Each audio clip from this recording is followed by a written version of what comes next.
tardes, sean bienvenidos a un programa más de Entre Luces. Hoy tenemos a un invitado que ha sido locutor, presentador y productor. Con ustedes, Julio César Saona.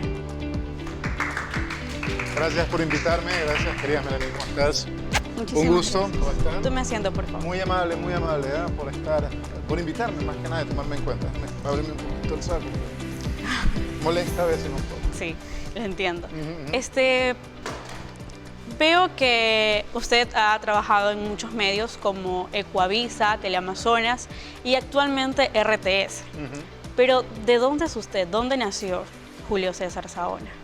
Nací acá en Guayaquil, 100% guayaco, y muy rápidamente supe desde niño que quería ser periodista. Ojo, a ver, yo estaba muy chiquito cuando de pronto me quedaba viendo hasta tarde Telemundo, con Alberto Borges y también con Tania Tinoco, pues indiscutible. Pues, ¿no? Entonces desde ahí ya, tanto mis padres como yo sabíamos que iba a ser periodista, indiscutiblemente.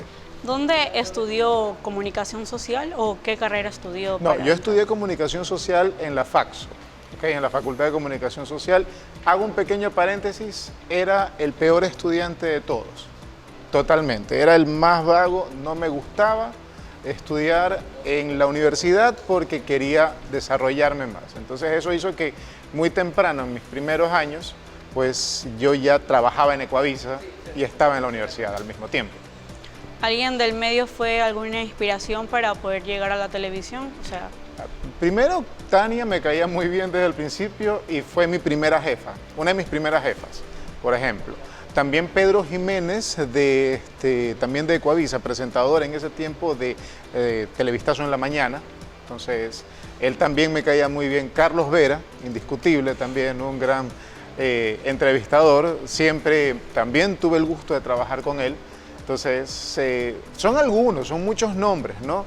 Y lógicamente me gusta mucho que las futuras generaciones como ustedes, pues, llegaran a algún momento en el que tengan que estar al frente de los medios de comunicación, es lo más importante. ¿Cómo llegó a la televisión? Sabemos que su primer canal fue Ecuavisa. ¿Cómo llegó a Ecuavisa? Yo les cuento una anécdota muy rápida, es que yo estaba con un profesor y el profesor de periodismo nos decía algo como que si un perro muerde a un hombre no es noticia, si un hombre muerde a un perro sí es noticia. Casi hasta me da un infarto con eso, pues, ¿no? Entonces el tratamiento de querer inspirar a los alumnos fue bastante tremendo. Entonces, ¿qué es lo que hice en ese tiempo? Busqué más que nada mis carpetas, porque uno entregaba carpetas en los trabajos, y resulta que empecé a dar vueltas por el centro, quería trabajar de lo que fuese, y en eso encontré el cerro, que había un letrero enorme que decía Ecuavisa, que señalaba para arriba, me lo subí, casi terminé con la lengua afuera, pues no, entonces toqué la puerta, la garita, agarraron mi carpeta y a la semana me dijeron venga a hacer prácticas acá a Ecuavisa. Me dieron el horario más difícil de 4 de la tarde a 12 de la noche, entonces cuando yo salía pues no había absolutamente nada en el cerro, entonces, pero me valió la oportunidad para aprender, para desarrollarme y más que nada pues para marcar el camino que ahora justamente ya he recorrido. Y ojo, no son 15, son 17 años. No, yo dije más de 15 años. Ah, perdón, disculpa, entonces yo escuché mal. Sí, ¿qué rol disfruta más? Ha sido locutor, productor, presentador y reportero. ¿Cuál es el rol que más disfruta hacer? Primero, una aclaración. Yo quería desde el principio ser productor ejecutivo, ¿ok? Quería ser productor de noticias. Sin embargo, la cuestión es que como hay veces en la vida las cosas no se dan como uno quiere, resulta que se dio la oportunidad después de muchos años, después de ser asistente, se dio la oportunidad de ser reportero. La tomé, entonces me gusta ser mucho reportero, pero si existiera una ventana como para salir de la reportería y producir un poco de noticias, también sería maravilloso, sería espectacular. Hay veces en que no estoy tan acostumbrado a estar frente a la cámara, me gusta mucho producir, me gusta mucho dirigir, que es más enriquecedor, porque justamente uno se puede topar con personas así de jóvenes como ustedes y que tienen mucho potencial. Por ejemplo, hay un reportero en TC Televisión que se llama Emilio Zamora, ya, que fue compañero mío y yo lo vi llegar a Ecuavisa. ¿correcto? Y asimismo, en algún momento vi llegar a un compañero de prensa que se llama José Morales, entonces, lógicamente, pues, y que me dijeron, enséñale a editar o mira cómo lo pones a punto en ciertos aspectos. Entonces, eso es lo mejor, eso es lo que llama bastante. Me gustaría más es producir que hacer reporterismo. ¿En algún momento fue profesor o enseñó lo que usted o lo que usted sabe de... No, sabes que todavía no, porque en esos aspectos debo llenarme de muchísima paciencia. Y yo en estos momentos yo vengo de una escuela, la cual es muy rígida, muy dura, muy estricta, y a los alumnos pues no se los puede como que, uno no se puede exceder con las palabras a los alumnos. En los medios de comunicación el exceso de palabras es algo normal, eso así es una cuestión bárbara. Todo el mundo se trata, ustedes ya saben, así como los compañeros aquí, cuando hay mucha confianza, es multiplicado por 20 en los medios de comunicación, pero lo disfrutamos todo porque nos llevamos muy bien. ¿En algún momento le han llegado malos comentarios acerca de su carrera?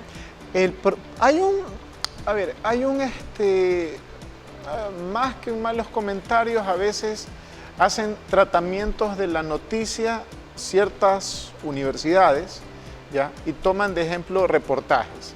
Me acuerdo que en algún momento yo cubrí en la ciudad de Milagro algo de un elefante marino que estaba varado en uno de los ríos de la ciudad. Entonces yo dije, lógicamente, en mi reportaje que era un animal que tenía que ser ayudado por las autoridades ambientales respectivas, pues, ¿no? Entonces una universidad cogió mi tema, ¿ya?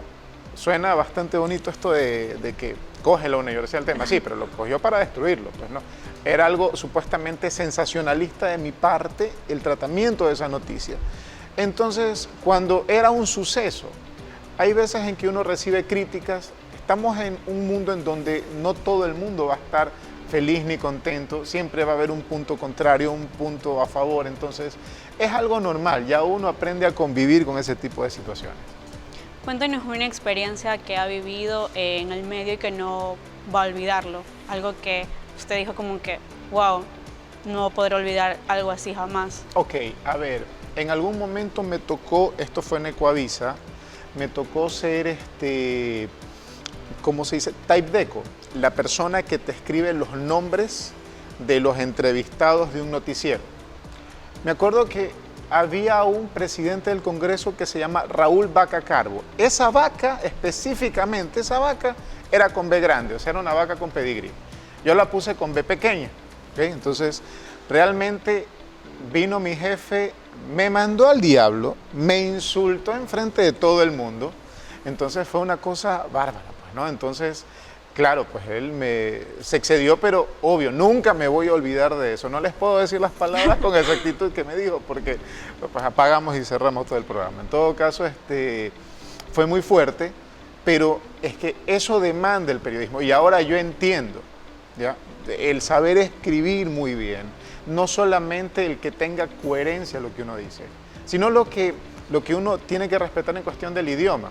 Rapidísimo, una vez una chica me escribió que quería conversar conmigo y me puso, ¿qué hace? Me puso, S hace sin H y con S, bloqueada, que repita la primaria, indiscutiblemente. Entonces, de esa experiencia de que mi jefe se portó súper fuerte conmigo, ahora yo respeto muchísimo el idioma y, lógicamente, pues, escribir bien cuesta poco y dice mucho. Eso sería como una mala experiencia, entre comillas, por la retada que le dio su jefe, pero una buena experiencia que no podrá olvidar. En periodismo no existe malas o buenas experiencias, sencillamente son experiencias de cómo uno las tome y de cómo uno quiera salir con ese aprendizaje es otra cosa. Y he aprendido mucho, entenderás que me han mandado al diablo millones de veces, que creo que es lo normal. Es normal. Entonces, así es. ¿Con qué personaje de pantalla le gustaría, con qué personaje público que está en el medio le gustaría compartir pantalla? Alguien que usted diga, yo quiero trabajar con ella o con él. Es que yo creo que casi con todos he trabajado, pues esa es la cuestión, ¿no? Entonces, pero, por ejemplo, podría volver a trabajar con un Carlos Vera, ¿ok? Carlos Vera es uno de los profesores de periodismo más estrictos con el que te puedes topar, ¿ok? Es uno de los más estrictos. Con él no existe un no se puede, no sé, no tengo idea, no, averígualo. Entonces, con él me gustaría de pronto volver a trabajar, pero no en el plano de asistirlo. Asistirlo es muy difícil. Palabra. Usted trabajó con él en asistencia, pero Así compartiendo es, yo fui un pantalla, ¿no? asistente de producción en el programa Contacto Directo cuando él estaba por los años 2005, 2006, 2007 en Ecuavisa. ¿Usted se ve con él, por ejemplo, dirigiendo una entrevista? No, no, es muy qué? complicado, es muy complicado, es muy complicado. Mejor Entonces, hay una cosa que ustedes también deben entender y es que la vieja leva es muy, muy, muy compleja. Ustedes tienen esto de que pueden encontrar la información de inmediato en el internet, en los teléfonos celulares. Cuando yo empecé a trabajar con Carlos Vera hace muchos años atrás, no habían los teléfonos inteligentes, eran los teléfonos chiquitos. Y uno tenía que buscar en un Google que no estaba tan desarrollado, que a veces uno tenía que, entre el Google y la biblioteca, pues lógicamente tener las dos cosas. Uno se tenía que leer los libros a veces de Constitución, Código Civil, Código Penal, habían muchas cosas, no estaba todo tan masticado, era más complejo. Entonces, ¿qué es lo que pasa? Que ese tipo de talentos ya no quieren o no se acostumbran al tema del internet. Es más complejo eso porque somos personas de libros, de la vieja escuela, de el estar en el campo prácticamente haciendo lo que tenemos que hacer sin el teléfono celular, más o menos. Entonces, volver a trabajar con él sería no retroceder, pero sí estar en algo más básico que sí es complejo. Entonces, aparte es muy duro trabajar con este señor. Es buena gente, pero es durísimo trabajar con él. Usted estuvo un año en Radio Santiago. ¿Cómo entró a la radio? Me llamaron sencillamente y me pareció una de las experiencias geniales. Compartí con un compañero que justamente lo estamos viendo, Luigi Guirrón.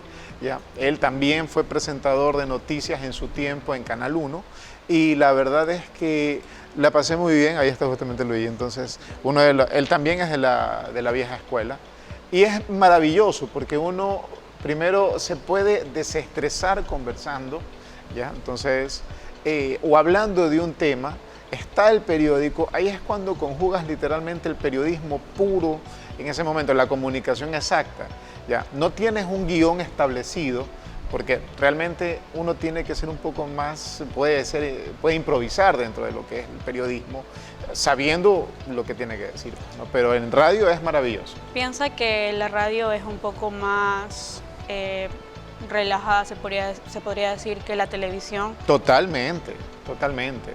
Por ejemplo, en televisión uno tiene que obligatoriamente que taparse lo que le brilla en la frente, que te tienen que coger color para que no se te vean las ojeras o qué sé yo. Entonces son situaciones en donde uno tiene que estar prevenido. Por ejemplo, uno tiene que estar erguido presentando las noticias así, entonces, y es complejo. La radio es mucho más llevadera, mucho más relajada. Entonces, no hay postura, simplemente hay conocimiento puro, eso es todo. ¿Qué hace en sus tiempos libres? ¿Qué le gusta hacer? Ay, Dios mío, santo, ¿qué hago en mis tiempos libres? Yo creo que soy una de las personas más aburridas. Siempre paso leyendo. Siempre hay un libro sobre mi velador que tengo que terminar de leer. Ahorita estoy leyendo uno que se llama 10 negritos, que es de Agatha Christie, muy bueno. Soy un adicto a la limpieza, siempre ando limpiando la casa, entonces, entonces el piso tiene que oler a lavanda, porque si no, entonces está mal. Siempre estoy en cuestiones de hogar, soy muy hogareño. Me gusta ir al cine, antes me gustaba, aunque no lo crean, las películas de ciencia ficción, ¿ya? Me gustaba ver los planos, cómo trataban, cómo hacían hasta cierto punto con el CGI, creo que es, no estoy seguro, las animaciones.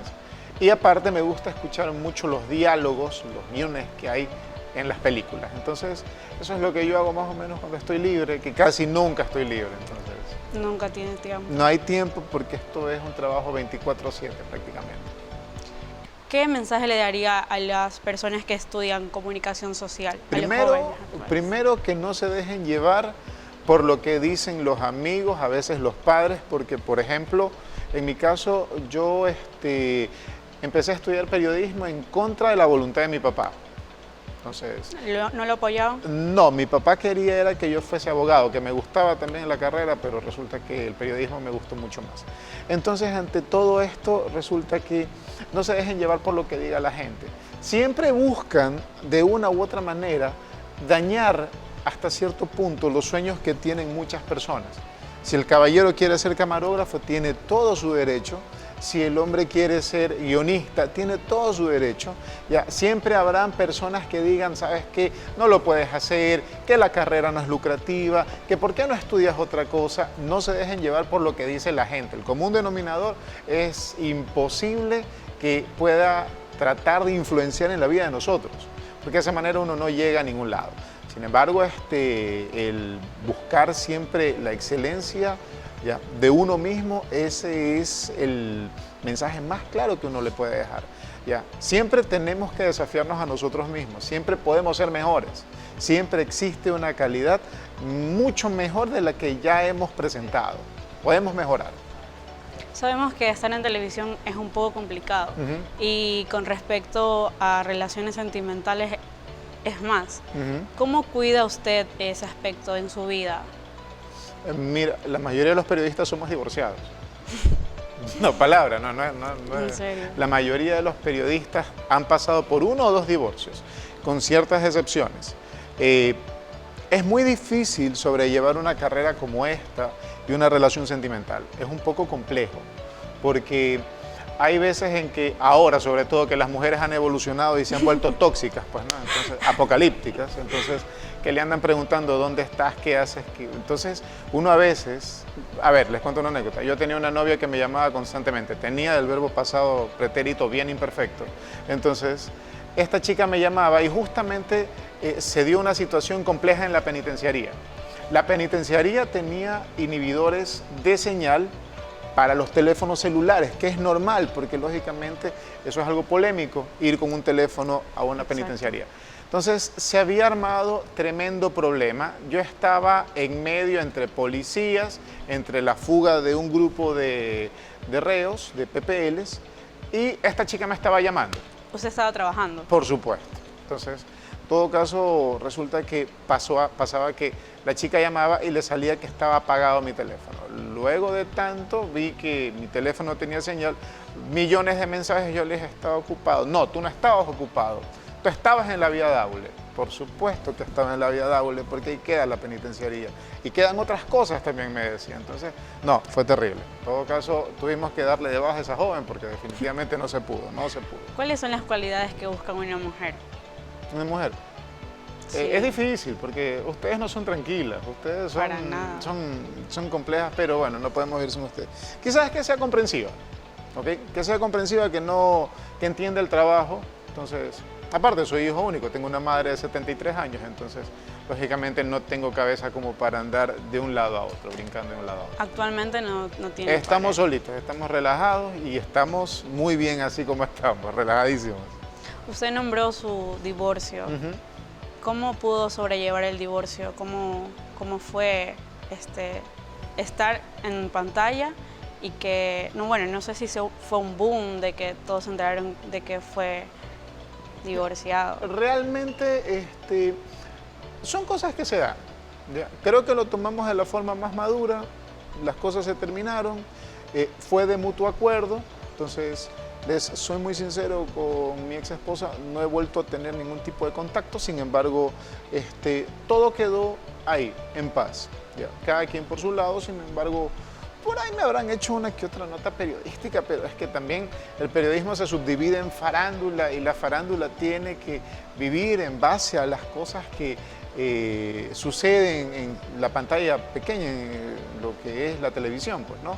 Sin embargo, no llegó a mayores tampoco, entonces más se dan cuenta es de los chicos realities, de estos jóvenes que hacen este otro tipo de televisión. Entonces, igual usted es una persona muy reservada. Trato de ser reservado en lo que es la parte personal, ¿ok? Porque es mejor ser reservado, mantener su tema de, más que nada, de su vida propia fuera de las cámaras es lo mejor, es lo más tranquilo. Le doy las gracias por aceptar la entrevista y le tengo un obsequio. Para mí es mi vino favorito. Ok. Y se lo doy a usted porque he visto que le gusta el vino. Muchas gracias, muy amable. Muchísimas gracias, querida Melanie, muy amable. Listo. Con eso terminamos la entrevista. Nos vemos en una próxima emisión.